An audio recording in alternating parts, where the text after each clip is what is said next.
Hello hello hello hello hello అందరికీ నమస్కారం. బాగున్నారు కదా?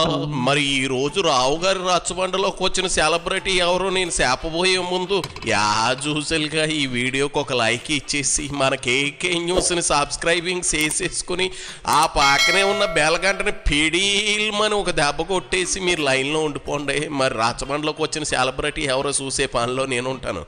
ఎవరు బాబు?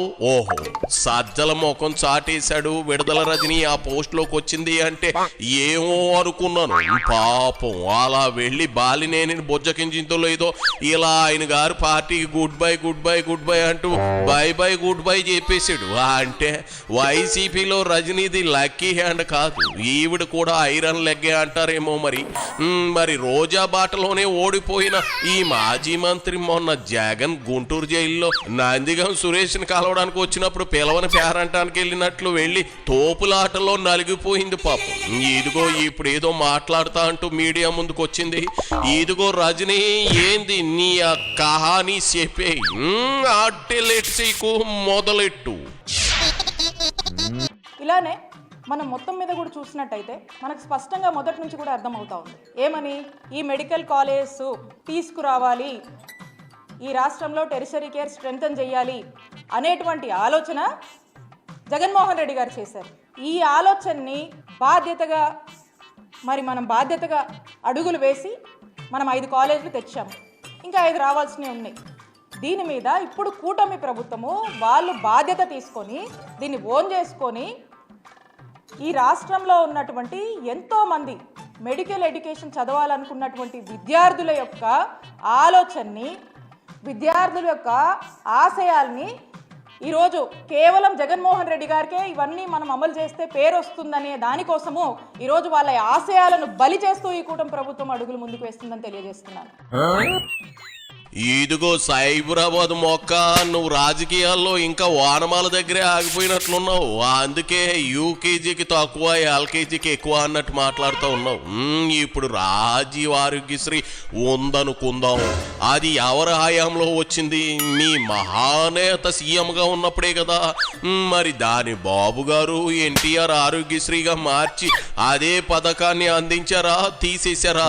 అంటే రాజకీయాల్లో పేర్లు మార్చడం ఉండొచ్చేమో, కానీ మంచి జరుగుతున్నప్పుడు అది ఏదైనా తీసేయడం అనేది ఉండదు. బహుశా అలా తీసేసింది మీ జగన్ రెడ్డి హయాంలోనే. అన్న క్యాంటీన్ పేదల నోటికాడ కూడు లాగేశారు, ఫలితం ఇదిగో అనుభవిస్తా ఉన్నారు కదా.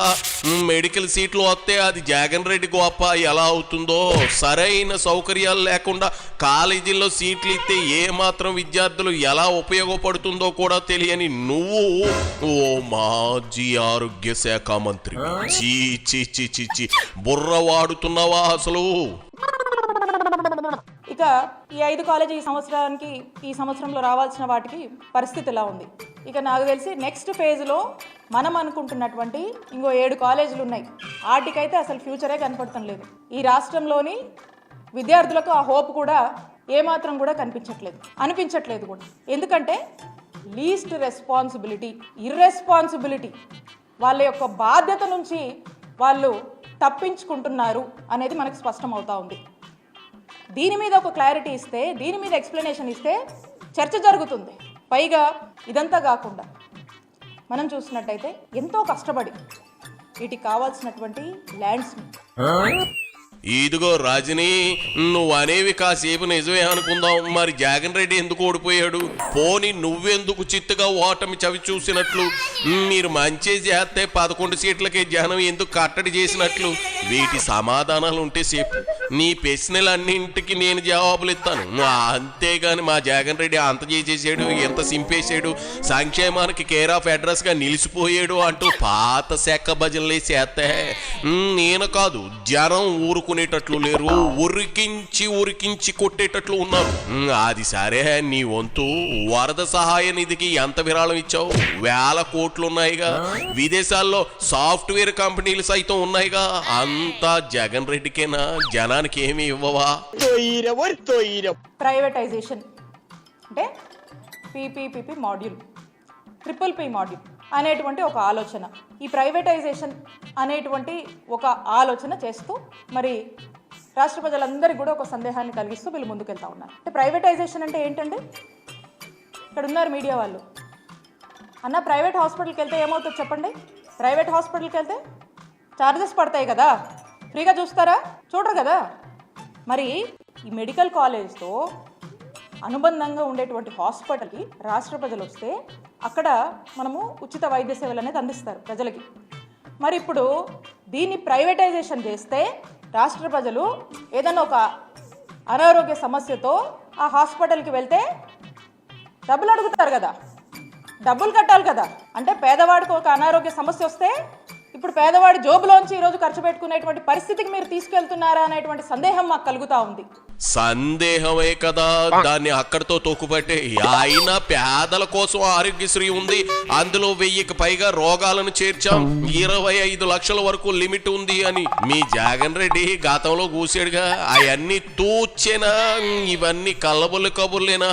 పీపీపీ మెడల్ అంటే ప్రైవేటైజేషన్ అని కాదు, సాఫ్ట్వేర్ మొక్క.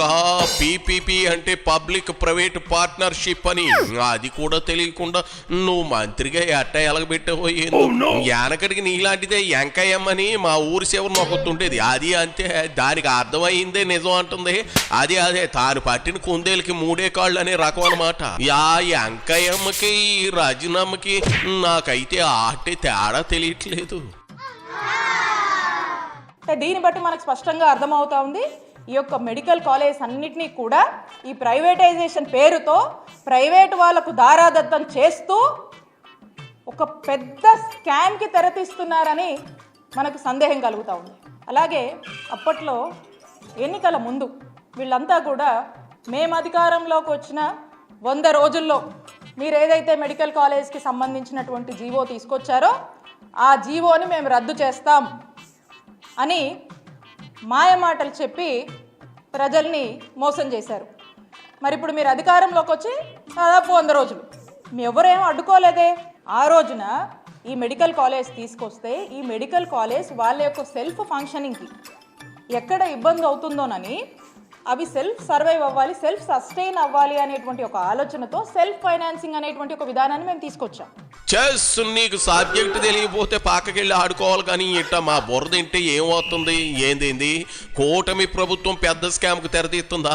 చా నిజమా? 100 రోజుల్లోనే స్కామ్లు చేసేస్తా ఉన్నారా?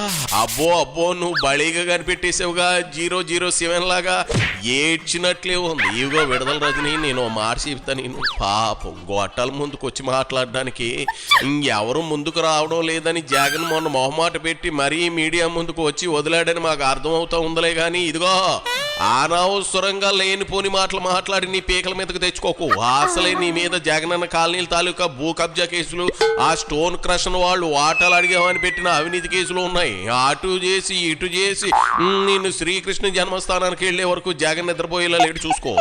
ఇదిగో అమ్మాయి మళ్ళీ చెప్పలేదంటే కాదు, ఇదిగో నా తప్పు లేకుండా నేను ముందే హెచ్చరిస్తున్నా. ఆ తర్వాత నీ ఇట్టం జగన్ మాట విని బాగుపడినోడు లేడు, అది హిస్టరీలో లేదు. నిన్న మేమున్నాం, నేడు మీరున్నారు, మళ్ళా రేపు మేము వస్తాం. గవర్నమెంట్ అనేది ఒక కంటిన్యూస్ ప్రాసెస్, ఇది ఒక కంటిన్యూస్ ఇన్స్టిట్యూషన్. కోట్ల మంది ప్రజలు ఎంతో ఆశతో, ఈ రాష్ట్రంలోని ఎంతోమంది పేద ప్రజలు గవర్నమెంట్కి వాళ్ళ యొక్క అండ, వాళ్ళ యొక్క భరోసా కోసం, వాళ్ళ యొక్క సాయం కోసం ఎదురు చూస్తూ ఉంటారు. వాళ్ళ యొక్క హోప్ని ఈరోజు బలి చేస్తూ. ముందు చెప్పిన మాట భలేగా ఉందమ్మాయి. నిన్న మేము ఉన్నాం, నేడు మీరున్నారు అనే డైలాగ్ ఉంది చూడు, అబ్బో అదురుసు అది. అయితే ఆ మొక్క మొన్న ఎన్నికల్లో వైనాట్ 175 అని జగన్ రెడ్డికి చెప్పుంటే బాగుండేది. ప్రజాస్వామ్యం ఏం మీ తాత రాజారెడ్డి సొత్తు కాదు అని చెబితే మరీ బాగుండేది. 30 ఏళ్లుగా వరుసగా సీఎం అవుతానని పగటకల్లగా అంటున్నప్పుడు, అయ్యా జగన్ రెడ్డి ఇదేం నీ పులివెందుల పంచాయతీ కాదు అని నువ్వు చెప్పు ఉండాల్సింది. అహంకారంతో అప్పుడు ఊగిపోయి ఇప్పుడు 2029లో మేమే వస్తాం అంటుంటే నవ్వు వస్తా ఉంది.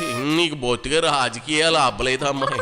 ఓ 2 ఏళ్ల పాటు అమెరికాకి వెళ్ళి అక్కడ రెస్ట్ తీసుకో, లేదంటే జైల్లో చెప్ప కూడా తినక తప్పదు. నా మాట విను, ఇక బయలుదేరు. ఎవర్రా అక్కడ సైబరాబాద్ మొక్కకి ఓ అమెరికా ఫ్లైట్ టికెట్ తీసి ఇచ్చేయండి. వెళ్ళిరా రజని, వెళ్ళిరా.